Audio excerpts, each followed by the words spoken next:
In my last video, we talked about how to make template folders and make it really easy to recall your template. This last week, I was at my first intensive writing camp. We were writing multiple songs a day. I had a room that I was running with a couple writers, and we just had to get a song done in 3 hours. And these templates saved me. And I'm going to kind of show you how I was using it and what we got done in 3 hours. Here's like a example of the song we did. The artist is LD, and written and co-produced with Jay Rydell. Check it out. Baby, you want it, I got it. Too high, you don't need a stylist. Happen, let's run up the mileage. Let them hate, they full of malice. We make them jealous. We make them jealous. Awesome. LD crushed it. That's just the day of bounce. So what's great about this is I made 2 different templates.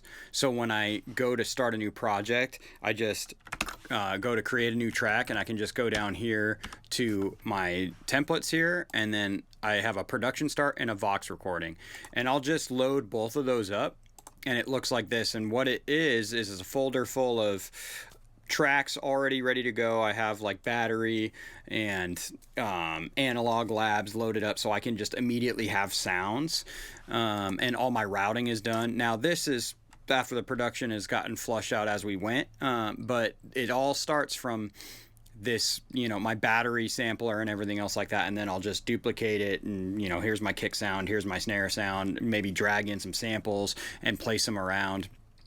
And then I've cleaned this session up. It's a little chaotic when you're doing it quick, but at the end of the session, I just go through and I kind of consolidate and make it look nicer to my eyes so it's not confusing. Make sure my labeling is good and understandable. So it just goes quick. And then when it's time to do the vocals, I just close that.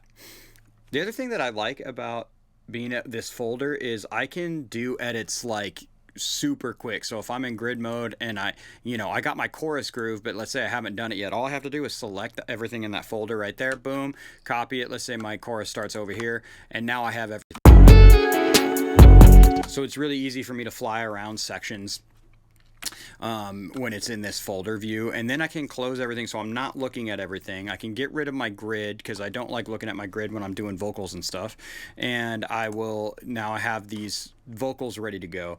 And usually if you watch my video on my vocal recording template, which is available if you sign up for my email list, you get that for free. I've got like a recording track, and I just can enable that. It's already good to go with my inputs. All my routing's done. Their leveling and their ears are ready to go. So like when we're in a writing session, typically, we get an idea going. Once the lyrics are flushed out, we want to lay it down. This was all like with a SM7B. They just have it in their hand. It's literally laying on the table next to them. So when we get the melody done and stuff and the lyrics done, they just grab it and we lay it down fast. So it's all about moving quick. And then I can just grab and move things around and at the end, let's grab some doubles or give me an ad lib on this and stuff like that. Mic is sitting right there. It's already on. I have everything in record enable.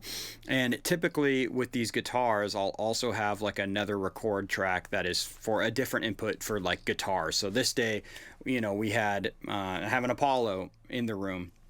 And this wasn't in my studio. This was at a mobile setup. So I was in a different house I've never been in, but everything works in the Apollo world. So, I have my SM7B in input 1. I have a nice mic in input 2 if I'm going to get a great vocal outside of the scratch track, and I've got guitars plugged into a DI on input 3. So I have all of those record tracks with those inputs ready to go. So I can just press record and we're recording. I don't have to find things. I don't have to create a track. It's just ready to go, and then I just drag it where I want it. I have some blank audio tracks set up.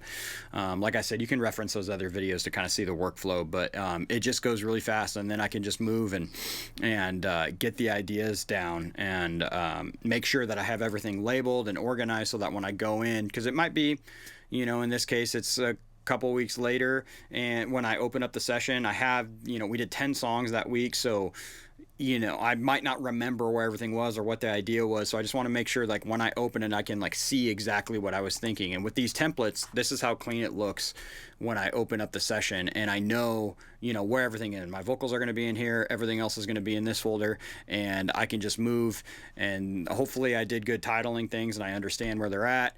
And then, and then what you got to do is get it to a place that you can send to everybody for the day of work tape. And what I'll do is I just create like a basic mix bus, really. I mean, it's just like normal stuff, like a smiley face thing, a little low end, a little top end. Do like some basic compression. This is probably barely hitting. Baby, you want it, I got it. Too high, you don't need a stylist. And then a little bit of baby, you want it, I got it. Just so it's loud when they hear it. And then I can just select my entire session, my start point here and my end point here, hold down shift, and then all I gotta do is bounce mix and bounce out my masters, and then I can just send that to everybody. I send it in a Dropbox link or a Disco link or whatever we're using, and this way they have it the day of. Everybody can, be stoked about it. But I want it to be sounding, as good as I can get it in the time that I have. And in this case, it was 3 hours, which is ridiculously fast. It was very stressful, but it was a lot of fun. So I'll be making some videos coming up on like those 10 songs and the progress that we're making on them and stuff like that, and some of the stuff I learned from having to be fast instead of having all the time in the world. We got to get all these songs done in July, so it's going to be a busy month, but I'm looking forward to showing you the songs, and we'll see you soon. All right.